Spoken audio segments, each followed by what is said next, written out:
That's one of my biggest pet peeves living in this wonderful country that I love so much. And the uh, the fact that we're like 64 million strong, we speaking just as Latinos in general. And please, those of you who are, big MAGA people and are worried about the border and stuff, I understand the border issues, and I am not here to say that we should open our borders, and I'm not here to say that every human being who comes to the United States is worthy of admiration simply because of the fact that he came to the United States.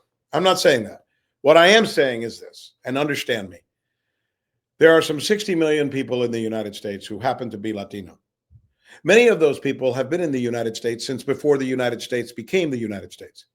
Some of those people were the actual first pilgrims to this country because the Hispanics who came to the United States in St. Augustine and Santa Fe, New Mexico, were celebrating Thanksgiving and holding Mass 60 years before the pilgrims arrived at Plymouth Rock. So please understand that. That's part of the argument.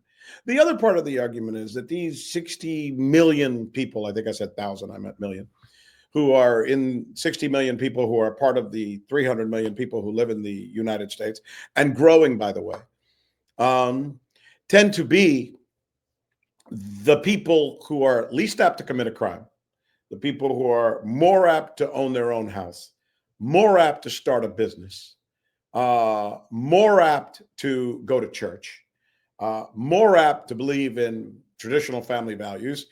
And don't believe me, go to the Pew Center that does public polling and look at these polls, and they will confirm everything that I just said. So they are a people who have given so much to this country, and nothing among those things is more important than their service to this country. I have said this before, and you quoted me earlier, and I'll say it again for those of you who don't understand.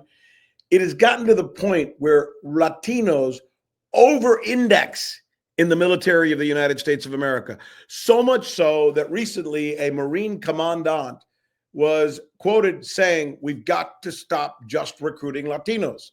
We've got to apagar la pila, shut off the valve for Latinos going into the military because we've got too many of them. I mean, our whole military is basically the people who are fighting for our country are, for the most part, over-indexing as Latinos. If we are, 20% of the population of the United States, Latinos in the military like 30 or 35%. So what does that tell you? Are these people that we want to treat badly, castigate, kick out, for lack of a better term? And again, I'm not talking about the spirit of dealing with the immigration crisis, because I understand that is a crisis and it should be dealt with.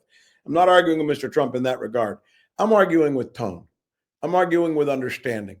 I'm arguing with trying to make a problem so simple that it's just about they're bad, we're good, get them out, when it should be, how did we get to this place and how do we make it better?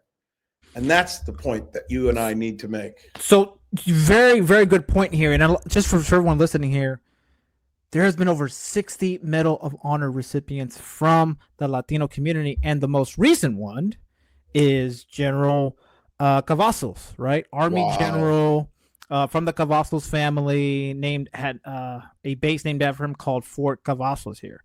So our contributions are very significant. And by the way, over a fifth of Medal of Honor recipients are immigrants.